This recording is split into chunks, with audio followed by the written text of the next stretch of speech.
Jadi memang ini sistem marketingnya ada yang kesalahan di sini. Betul. Bahwa Oke. produk unit link itu tidak boleh dilakukan binding terhadap produk asuransi kesehatan.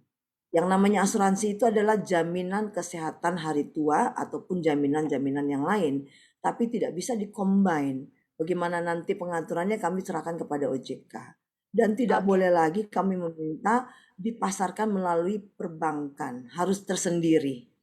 Karena kan ada beberapa produk asuransi yang dititipkan di pihak-pihak perbankan. Ini yang menjadi dispute dan sistem marketingnya harus jelas, pegawai asuransinya pun juga tidak boleh honorer dan dia harus ditetapkan sebagai perusahaan yang bekerja di asuransi. Betul. Sehingga ketika terjadi kesalahan, kami mudah untuk melakukan tracing. Karena kalau sekarang kan ini sistemnya lepasan, mereka hanya mengambil profit taking di depan, tidak memberikan edukasi yang secara detail kepada calon nasabah atau calon investor, sehingga ketika terjadi hal-hal seperti ini mereka tidak bisa komplain kepada perusahaan selalu mengatakan kembalikan lagi kepada pihak yang menjual, yaitu marketingnya. Saya kira Oke. skema produk ini harus diatur secara jelas. Memang pemahaman masyarakat ini masih belum bisa meratakan terhadap produk unit link. Memang ini terjadi penurunan aset. Kami yakin bahwa produk unit link sebetulnya bagus kalau memang dibuka secara transparan. Kadangkala mereka hanya menawarkan produk unit link yaitu yang akan diinvestasikan di blue chip, tapi kami tidak bisa mengontrol Ya. apa yang dilaporkan, apa yang tidak, kami tidak Oke. mendapatkan laporannya, nasabah-nasabah tidak mendapatkan laporannya. Blue chip yang dimaksud itu apa? Apakah Ya. untuk diinvestasikan uangnya kepada blue chip di lokal maupun di pasar internasional? Itu yang memang tidak memahami, hanya dianggap akan mendapatkan return 23% per tahun, dan ini Ya. quote and quote kan tidak masuk akal. Oke, Jadi ini menarik Ibu Vera statement dari Anda. Kalau Anda sendiri melihatnya artinya skemanya yang ideal seperti apa sih? Tadi Anda katakan bahwa tampaknya ada kesalahan ya dari segi sistem marketingnya sendiri untuk produk asuransi unit link sendiri. Nah, kalau Anda sendiri melihatnya untuk idealnya seperti apa, Ibu? Jadi yang idealnya itu adalah tentunya proses memberikan sertifikat asuransi kepada pihak marketing.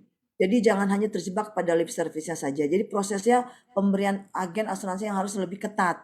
Agen-agen itu harus apa namanya? Mereka itu harus mendapatkan seperti sertifikasi yang memang dimonitor secara ketat. Jadi tidak bisa cabutan saja. Walaupun agen asuransi ini kan banyak dan itu Ya. tidak boleh lagi mereka itu mengambil dari pihak luar. Artinya mereka harus bekerja secara di-hire langsung oleh perusahaan asuransi. Jadi tidak bisa mengatakan sebagai proses seperti misalnya MLM, multi level marketing, hanya mengambil keuntungan di depan, terus closing produk prospek yang mereka dikedepankan, tidak melihat bahwa perusahaan agen itu hanya lepasan saja. Ya. Sehingga ini adalah akar permasalahannya, sehingga pemasaran ini harus lebih tidak mengedepankan.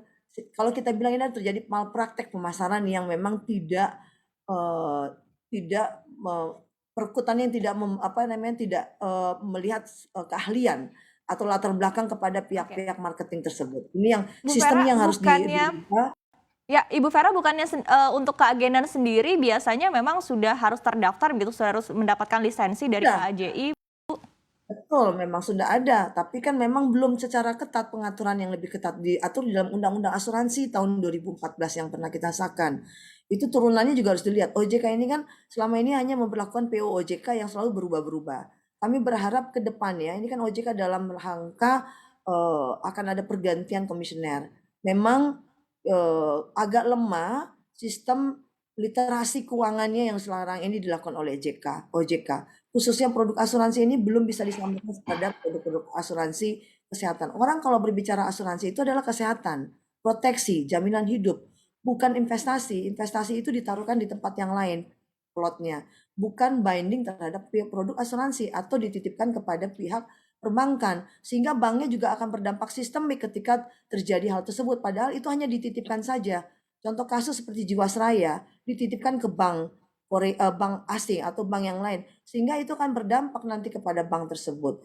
Jadi memang produk ini memang tidak bisa disamakan seperti MLM marketing atau yang melihat closing prospek ke depannya. Mereka tidak boleh seperti itu lagi. Harus ada lagi license yang memang diatur secara ketat oleh OJK, siapapun yang akan mengaturnya, apa yang akan menanganinya, tapi tentunya harus lebih hati-hati lagi. Ya, Prinsip kehati-hatian terhadap agen asuransi oke. itu harus dikedepankan dan menaikkan kompetensi agen dalam proses peningkatan sertifikat keagenan itu harus Oke. lebih up lagi.